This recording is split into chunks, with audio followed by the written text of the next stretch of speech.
In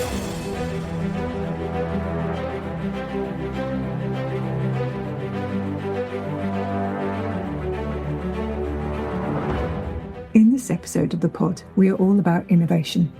How can police forces innovate and work through ideas that come from officers out on the beat and turn them into scalable, workable and safe solutions to benefit others?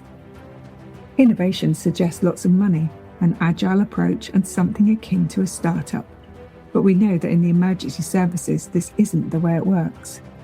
And yet, Al Murray told me that it's the approach they are taking in police AI. Launched on the 10th of June to great fanfare in a room at the Science Museum, it's off to a good start. But what does AI look like in an individual force? I'm Catherine Levin, editor of Emergency Services Times. And in this episode of For Every Response, I talked to Scot Dunn. He is the Chief Digital and Innovation Officer for Humberside Police. For this short series of the pod, we are all about tech perspectives with our partners, the Emergency Tech Show and the Police Digital Service. The clue for this episode is in Scot's job title, it seems. I have come across various references to Humberside over the years, and I asked Scot to join the pod to tell us about what they have been up to and what difference innovation makes to making the public safe in his force area. We'll work through 4 different innovations in this episode, so sit back and listen in to find out more. First though, we start by finding out about his route into policing.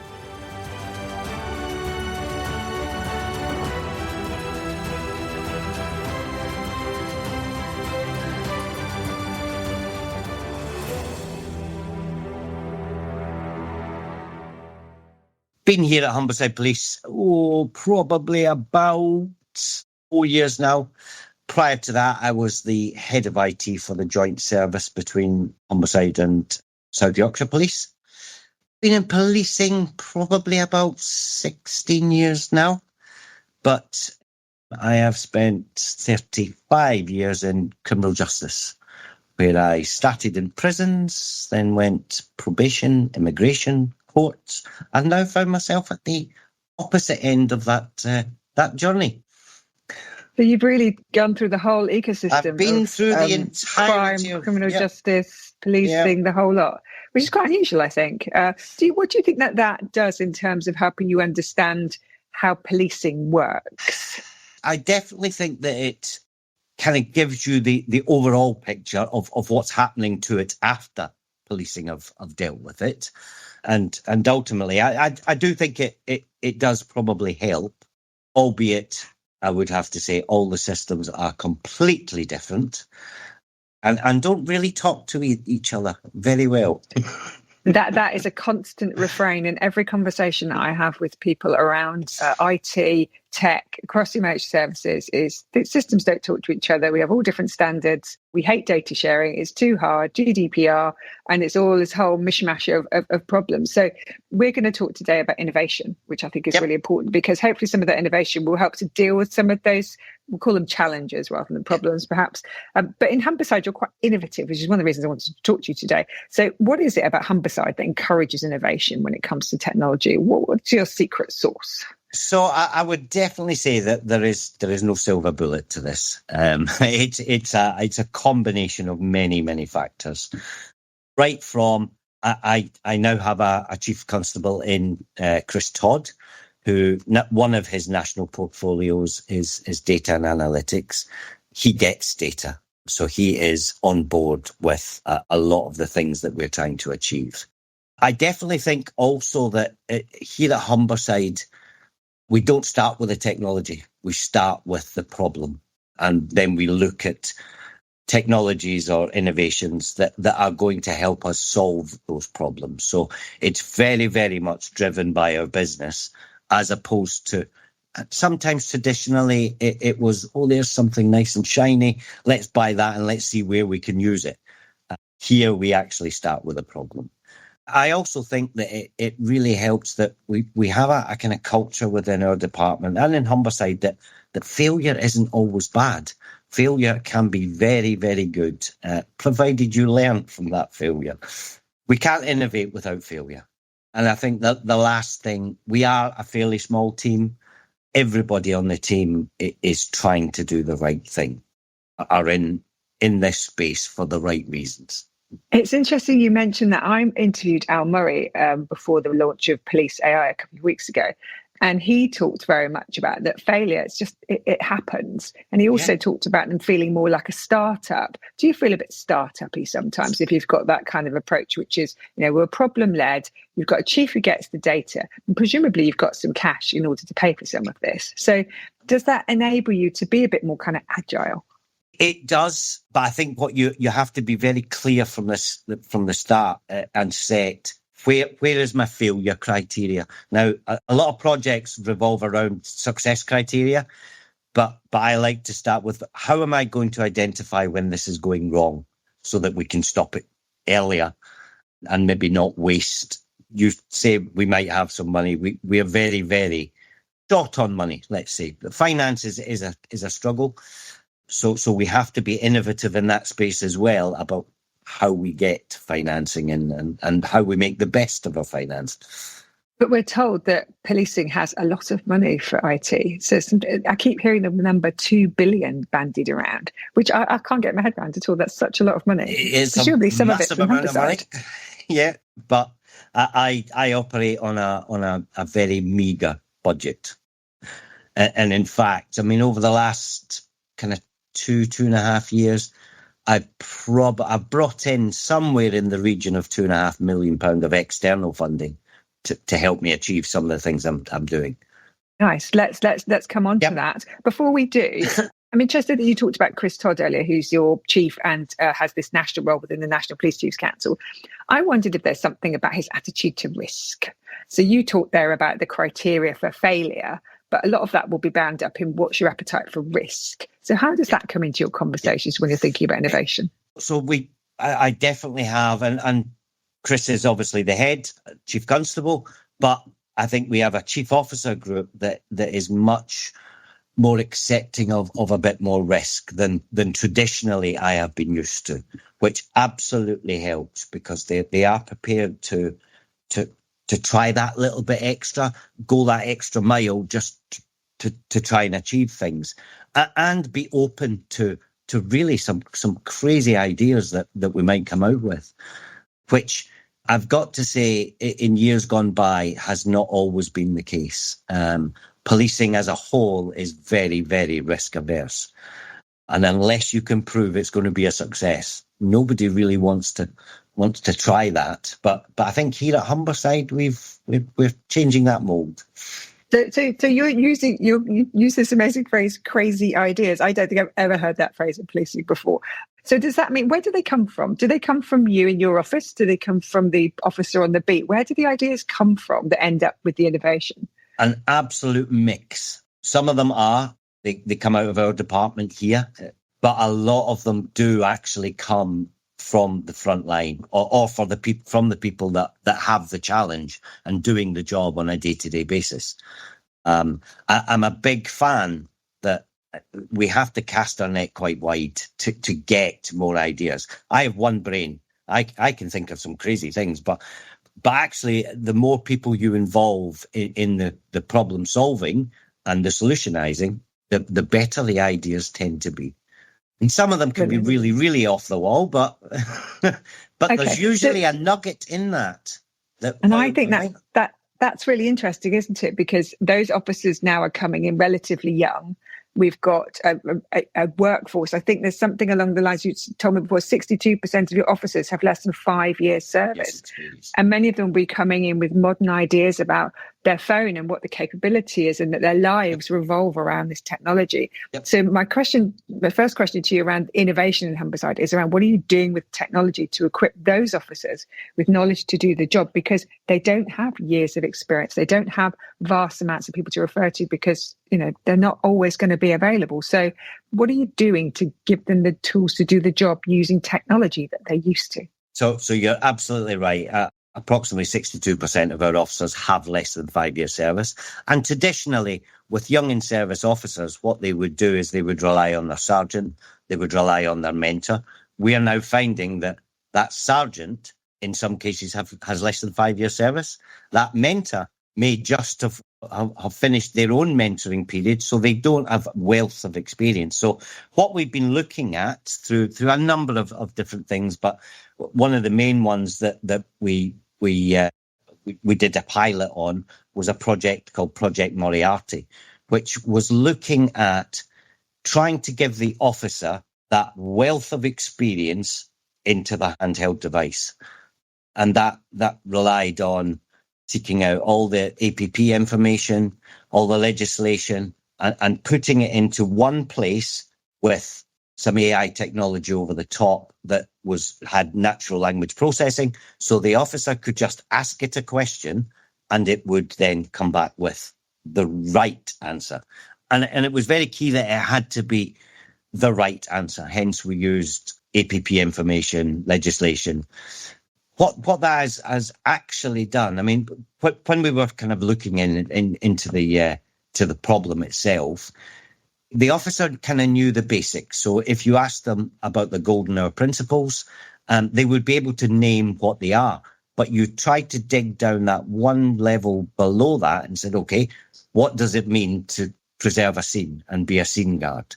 They actually had no knowledge. So now they can just either ask it of the phone or type it in, and it will come back with a step-by-step guide. This is what you have to now do. We found that really useful. We are now continuing that pilot a little bit further. We did it on a very limited basis. But one of the key things for me was what we couldn't do is give the officer misinformation. We had to make sure that what we were providing to them was the right information. So we prevented the app from going out and searching the internet to get any of this information. We put some guardrails around it. You could only search this information to get the answer for the officer. Yes, and that would be people's concern, is that you give officers an app and it's going off into the web and doing all sorts of things. Doing all sorts of things, yes. So a couple of things. APP is authorised professional practice for those people listening to this who are not from policing. And so I've written down here Officer GPT. So it's kind of like a version of, are you putting a layer of GPT onto your app? How is it relating to these models that we hear about? Yeah, so it's actually using some built-in AWS, so Amazon Web Services technologies, which it is using a large language module to do that kind of interpretation of natural language, but seeking from the source information that we've given it. So it's a little like standard ChatGPT, except it's very controlled in what it can actually reference, where a lot of ChatGPTs and similar technologies have the ability to go out and add into that large language module. We kind of stopped it from doing that. Yeah, I mean, you use the phrase guardrails in terms of, and also just in terms of a walled garden. It's just that the information you want it to be trained on. So you said it's a pilot, it's small scale. What's the results of the pilot so far, and what's the next step for that piece of information? So far, it's been hugely successful. The officers, and I think we are in an absolutely different time now. 10 years ago, officers were probably less familiar with technology, let's say. But as you said, the officers new in service, they've been brought up with technology. It's second nature to them to use their smartphone to find out some information. So it's been hugely successful. The next bit is I'm just trying to find some funding to be able to do a second pilot for this, to actually put it out to the majority of officers. And then we would look to fully roll it out. Okay. And will it be an app on their device that they already have for other things? Indeed. So simply just another source of information? Just another source of information. Okay. All right. Ultimately, my main goal would be integrated to something they're already using. Yes, because you don't want to have to go into one thing, then another thing, then another thing. And it's that thing we talked about just now, which is how do you integrate? How do you make things come together? Yep. So interesting to see that. Okay, so that helps you with your on-the-beat officers, the newbies, the people who've been, 5 years service. So we're talking about the officers, but there's also, we need to think about the victims. So in our second piece of innovation, I want to talk about how you put the victim at the centre. It's a phrase I come across quite a lot when I read about policing. And I just wonder, with technology, how do we make that a reality? What are you doing in the Humberside that's helping put the victim at the centre of what you do, so their experience is a better one when they're having the worst time of their lives? How can you make sure that they're kept informed and able to come out the other side feeling good about policing? Yeah, and it's been a challenge for policing, and one we had kind of recognised within Humberside Police, that we often focus on the bad guy, on the investigation, on bringing that justice in, and quite often that victim is secondary in that process, and we really need to start flipping that on its head now. The victim, it absolutely has to be at the centre of everything we're doing. And there's a lot of reasons for that. It's not just the right thing to do. If we take this through the entirety of the process, once it's been handed off from policing to the court service, there is sometimes quite a bit of a gap.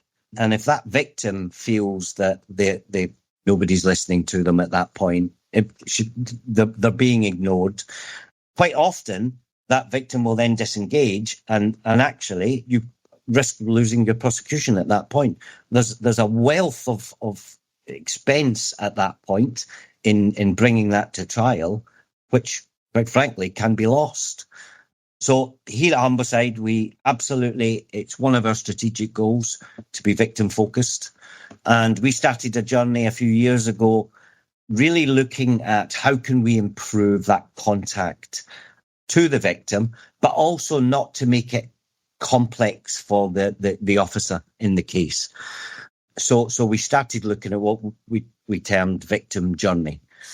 And it does revolve largely around the actual contact that the officer makes.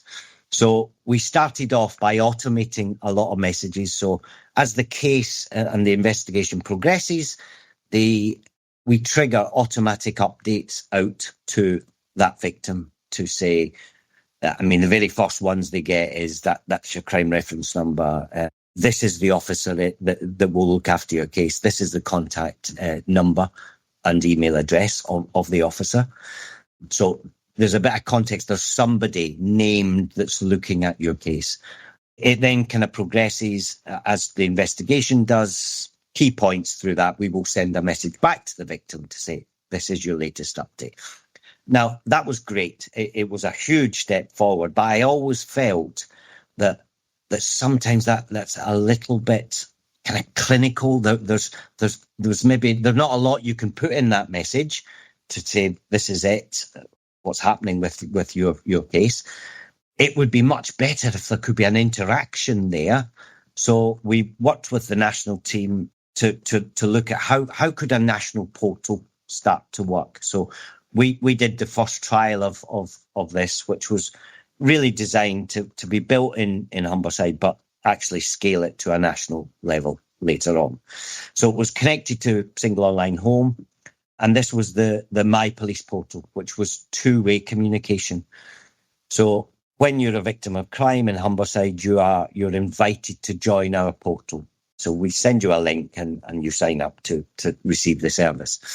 But what it gave the victim the ability to do was log on to the system and ask the OIC a question directly. Now, obviously, most of our officers work a 4-on, 4-off shift pattern. So it's not always kind of convenient for the victim or the officer. It doesn't always marry up that.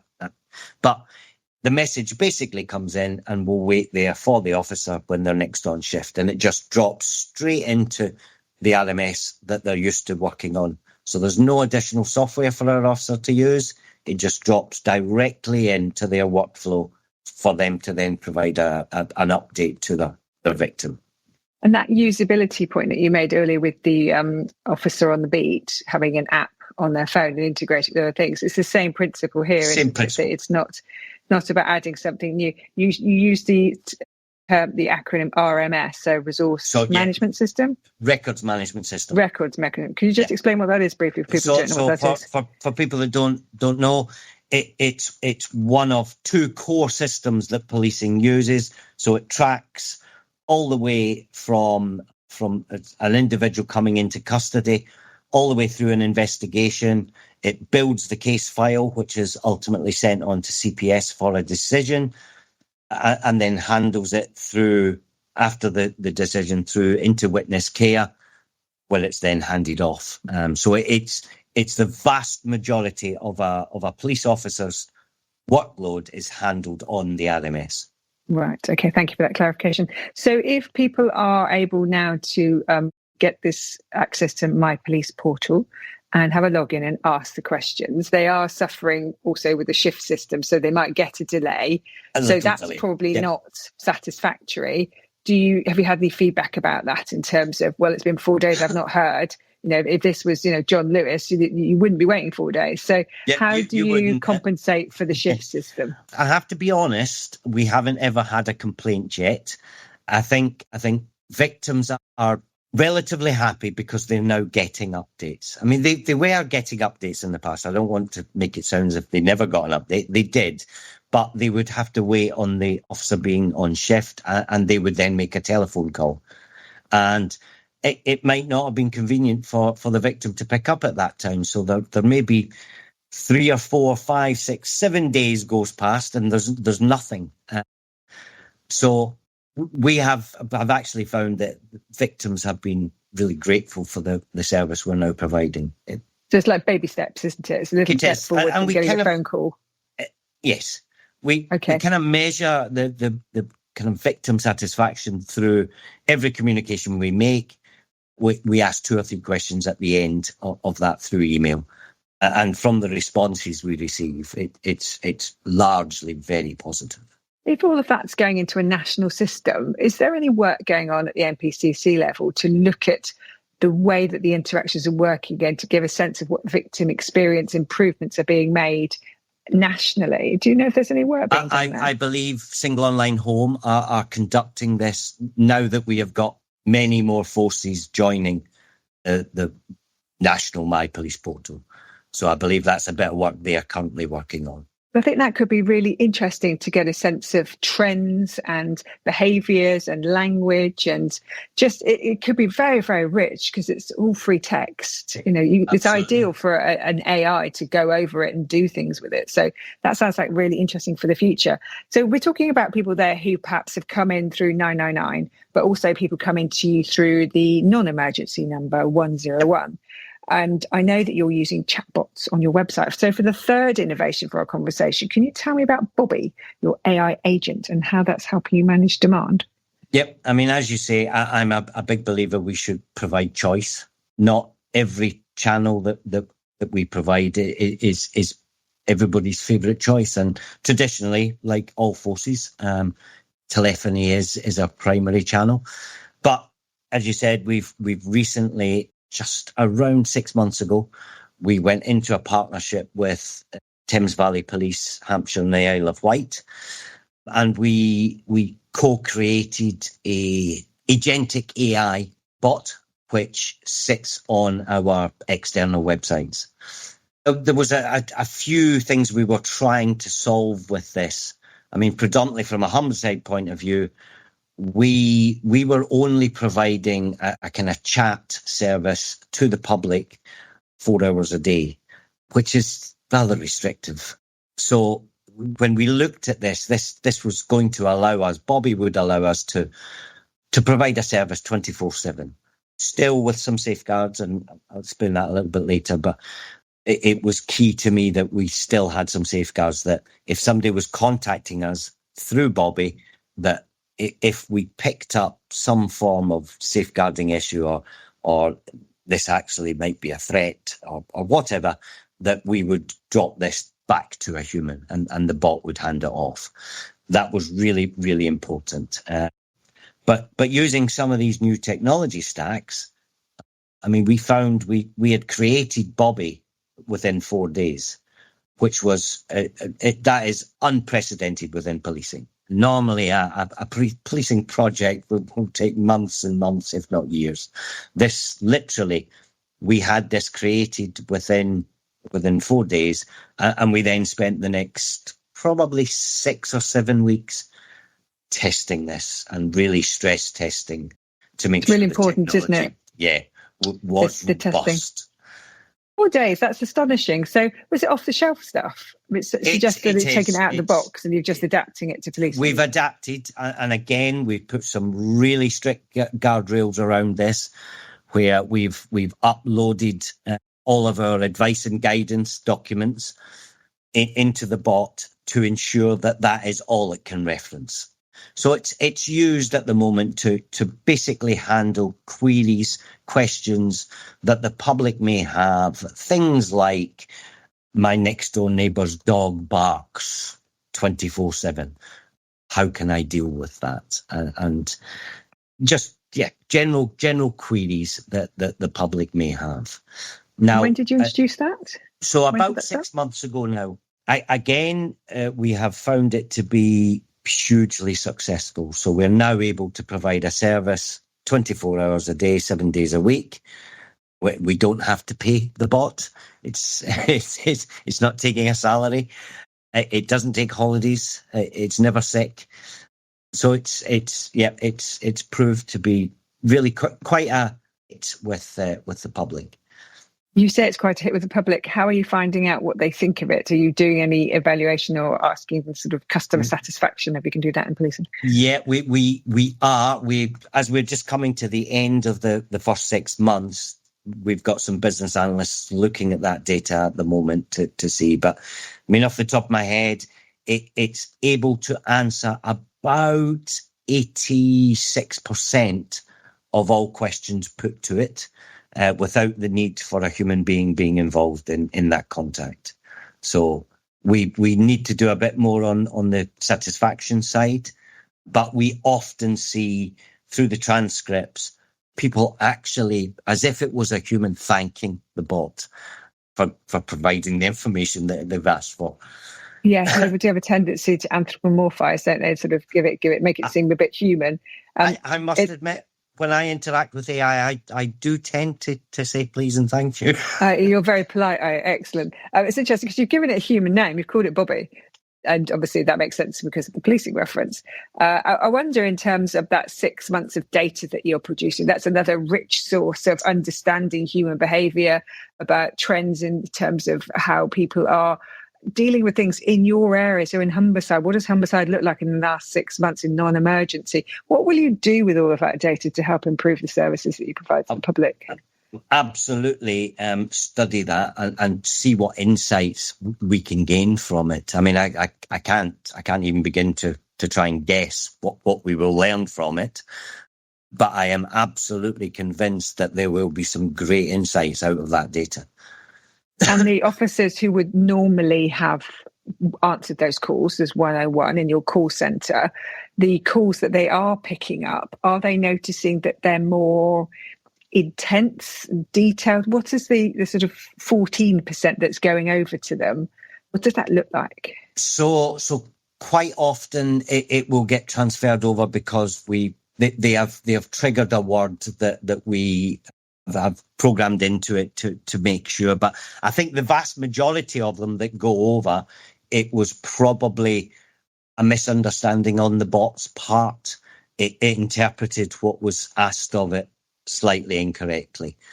We haven't found anybody has used it to try and report something serious. The next steps is to help the bot, help the public to perhaps fill in an online crime report, something like that. So that's the kind of education we're trying to put into it at the moment. But we haven't really, to my knowledge, it hasn't been brought to my attention anyway, that it's hugely failed in that area. The human is just obviously there as a last resort. I've not had anything reported back that there was anything serious. The trigger words idea that it would understand, so it would know that it's been programmed in a way that it would know trigger words, which would allow it to go into the 999 system. So if it had concerns about safeguarding, abuse, any these triggers, would then end up with an officer who would then treat it as a 999 call? How would it change its status as it comes into? So that part there is not currently active on it right now. When the bot feels it cannot deal with this any longer, it drops to a human on live chat. If need be, if the human then feels, then we would contact the member of the public that way. So we would escalate it ourselves and contact them. Right. Okay. All right. So it's a way for it to transfer from one part of the organisation to another, which this is quite nice. Right. That is possible with the technology. It just will need a lot of testing. And then we need to make sure that it's transferred into the right queue, depending on the priority. Yes. Because I was in a control room. I was in Derbyshire recently, and I could see that there was the 999 people, the 101 people, the people doing social media, or the dispatchers, all doing different roles. I just wonder if someone moves from one part of the system to the other, how they get there. So if the bot is the one that's transferring, how does the system know where to transfer it to? But you said that's work in progress. So it's work in progress. Yes, excellent. Okay, so we're going to move on to number 4, our final innovation before we sort of wrap things up. And that's around looking after mental health needs of your officers.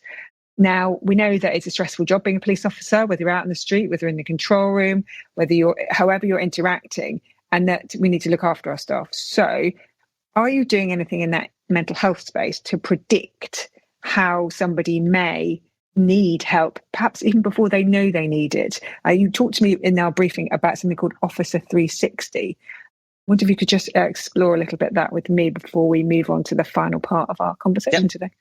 Not a problem. So Officer 360 is something that is right now is in a bit of a design phase.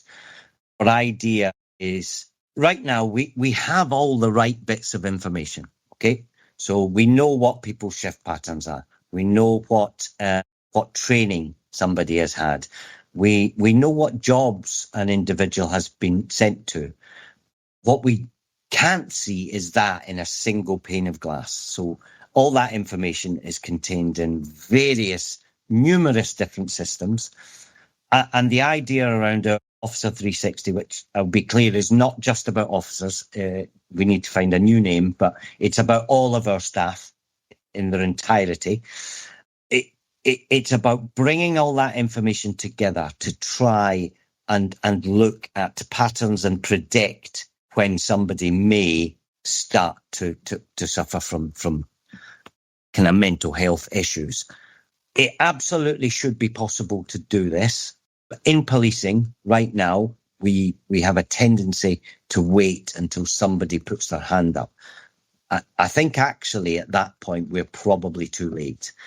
And that journey has already started. So if we can look at all the data we have and start to predict that this could go wrong, we can put an intervention in way before it ever gets as bad as them actually physically feeling anything.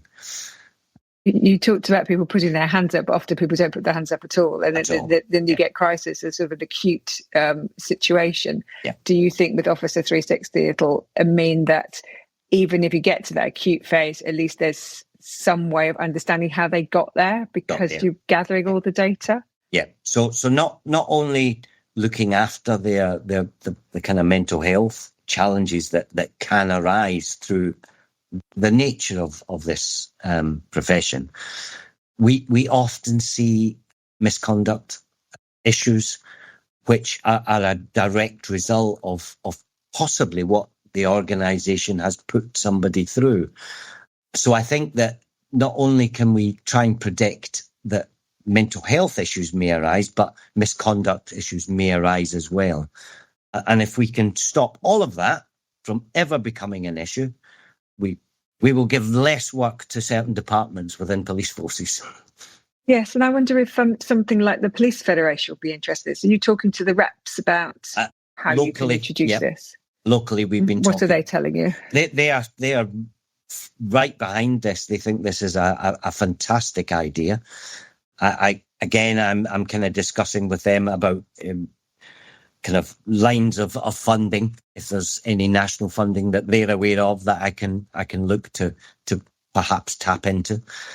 But that's kind of one of our challenges at the moment is this will be kind of quite an expensive trial that we'll need to do here to join all this data up, and then ultimately to train kind of AI models what to look for. It is going to be quite a relatively expensive innovation, this one, but yeah. And there's the rub, isn't it, Scott? So it's all about cash at the end of the day, and there isn't enough money to go around to do everything. But what you've shared with us in these 4 examples is local organic innovation that's happening in Humberside, but could be happening, quite frankly, in any force.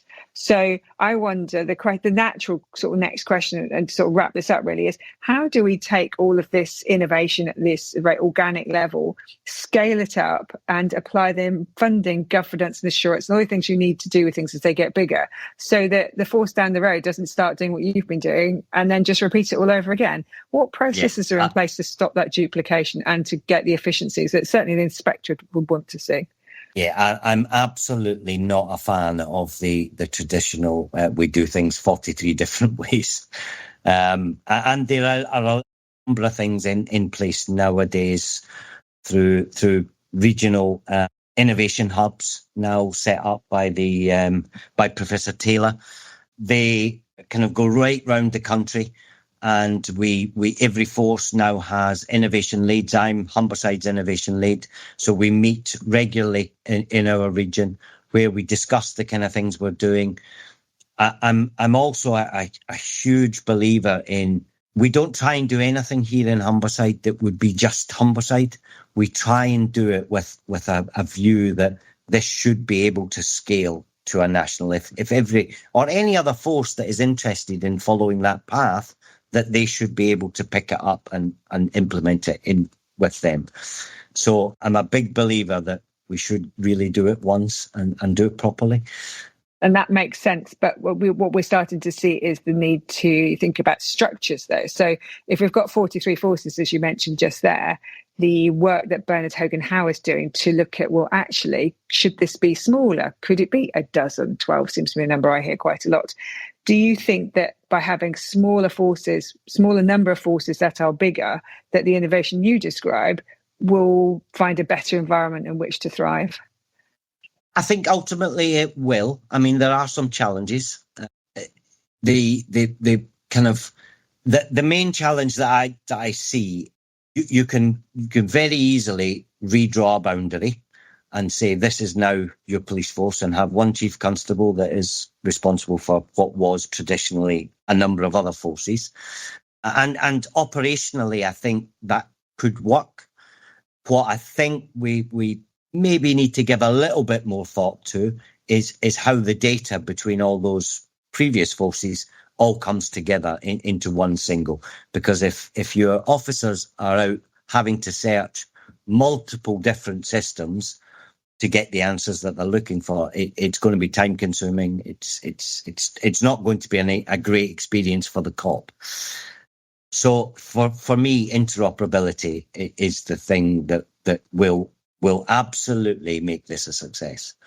It's the holy grail, isn't it, Scott? It is the holy grail. That everything will talk through everything, and it will be very efficient, and we'll all do it. I like the idea of this nirvana, but I don't know if you're going to get there very soon. But I like the ambition.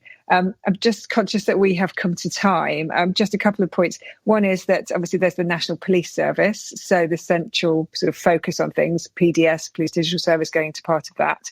It's been interesting to see how the force restructuring plus the National Police Service, how all that kind of interacts and creates an environment in which innovation is able to thrive, which is what you'd want to see. You can see all of this great work you're doing in Humberside. So you will be at the Emergency Tech Show with us in September. So you'll be able to share some of this. I'm actually going to put you on stage with Lewis Gordon-Sinclair to talk about AI. So all of your AI things you've talked about here.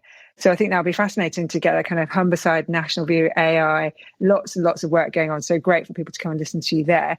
So it just leaves me to say thank you so much for sharing the work of Humberside with me today. It's been absolutely fascinating. Thank you, Scott. Thank you very much.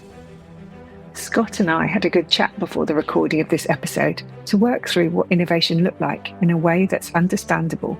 And I think we achieved that. 4 case studies that take you from the officer on the beat to the victim who is having the worst day of their lives and just wants to know what's going on, to an efficient way of running non-emergency call handling, and ending with predicting officer wellbeing needs. It's a microcosm of policing and shows how technology can improve the lives of both police officers and the public. I feel a real sense of comfort from what Scot says. He is authentic and informed. He brings the wide view of the criminal justice system to the challenges of a single force, but also contributes nationally through the NPCC. He's a force for good, and I think an inspiration to those who are thinking about being part of police IT. It's a place for innovation, even if the cash isn't always there. The passion certainly is. My thanks to Scot for talking to me. And that's it from me for now. Episodes of this series drop every Tuesday. This series is brought to you in partnership with the Emergency Tech Show and the Police Digital Service. The show takes place on the 16th and 17th of September at the NEC in Birmingham. Registration is now open and the link is in the show notes. Be sure to share, like, and if you haven't already, subscribe to For Every Response, the podcast from Emergency Services Times.